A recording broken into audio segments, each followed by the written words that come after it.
გამარჯობა, თქვენ უყურებთ Microsoft Excel 2016-ის ვიდეო გაკვეთილს თემაზე თუ როგორ გავფილტროთ მონაცემები და დავინახოთ გაფილტრულების ჯამი.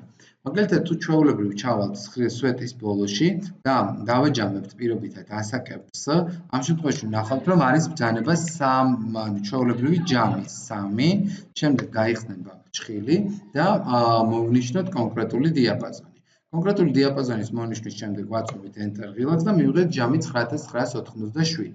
ახლა როდესაც ავალთ ზემოთ და გავფილტრავთ მონაცემებს და დავარქმევთ დათუკიშვილი, მაგალითად დათუკიშვილი და დავაწვევით OK-ს, დავინახოთ, რომ ჯამი გაქრება. ეს იმიტომ, რომ ჯამის სტრიქონი არ შეიცავს ისეთ ფორმულას, რომელიც არ უნდა გაქრეს.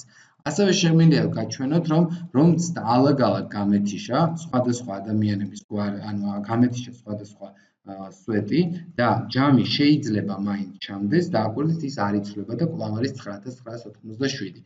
ანუ გაფილტრული მონაცემები მაინც ჯამდება.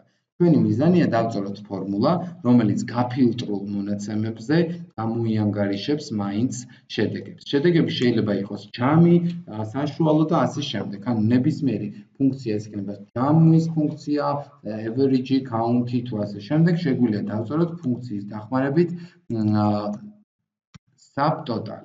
Subtotal ფუნქციის არჩევისთანავე, ანუ ორჯერ რო დავაკლიკებთ და გაიხსნება ჭხილი, გამოდის ფუნქციის შესატყვისი კოდები. ერთი არის average, 2 count, 3 count და ასე შემდეგ.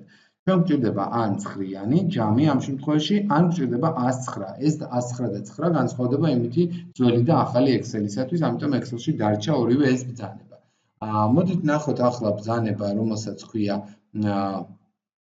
109 და შემდეგ დავწეროთ მძიმე.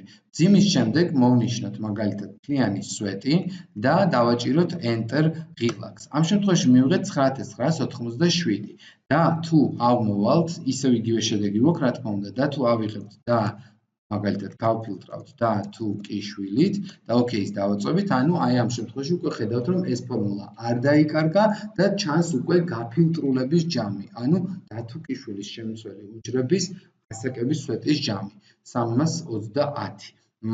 მადლობა ყურადღებისათვის, ფორმულას ერქვა subtotal.